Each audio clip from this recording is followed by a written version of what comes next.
Konnichiwa essay. I'm going to read from this book, Lavabo and the Key of Integer.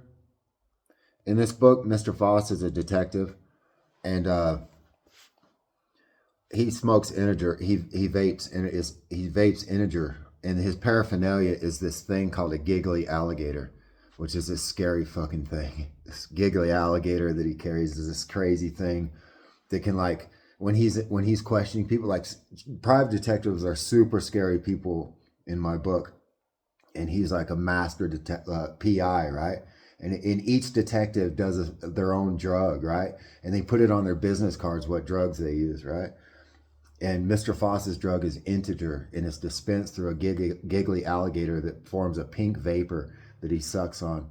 And giggly alligators, when Mr. Foss is questioning people, Mr. Foss is silent. He only speaks in sign language. He's silent, but he's a master at sign language. He's like a freak with language, but he only uses sign language.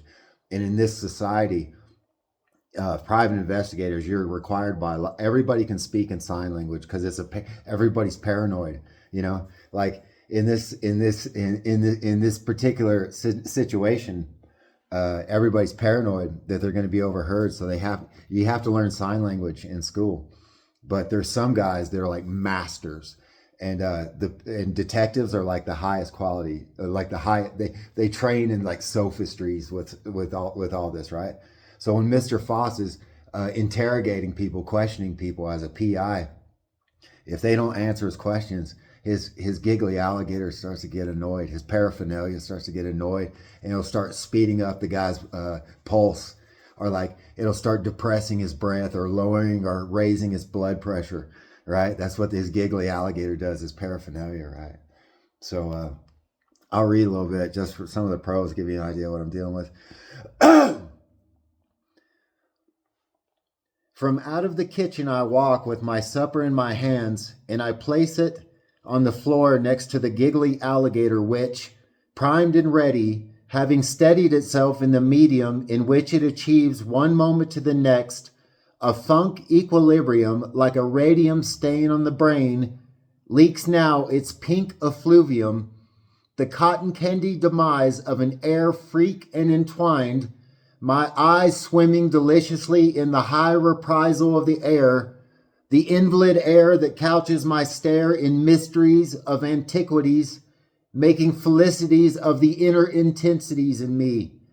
I am to dine on water pie. My chopsticks I keep behind my ears, like a carpenter his stylus. I pull them out and make obeisance to the ancient time travelers, and then thrash them together 5 times, almost snapping them, almost but not quite, this thing being the thing I've done at night 9,000 times. Then, as if I had aborted this thing called dining, as if I had performed coitus interruptus on the pie, I set down the sticks, one on each side, and I take the giggly alligator in my hand, its cycloptic eye glowing wide.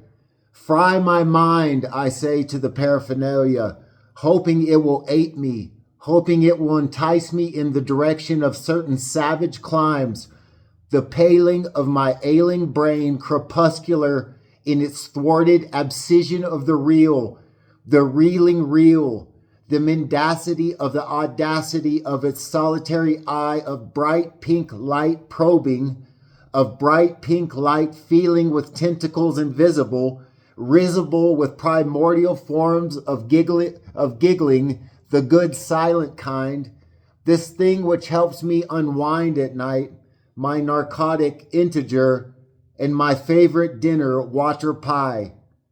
The pie comes in a sleeve. I eye it as I prime my pipe.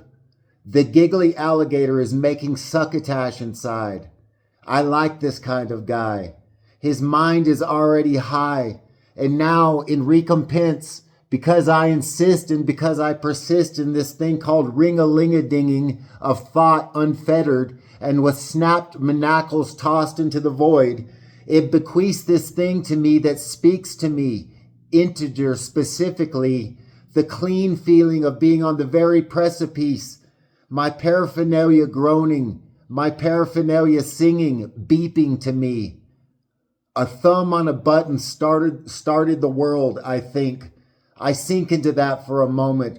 Then I link my mouth to the complicated nozzle and begin breathing, forgetting this thing called breath and only believing in these things called inklings.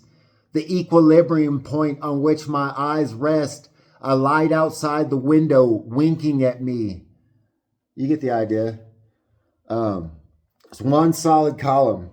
There's not a single paragraph break, dialogue break, nothing. Solid column of text. Yeah. It's called Lavabo in the key of integer. Take care.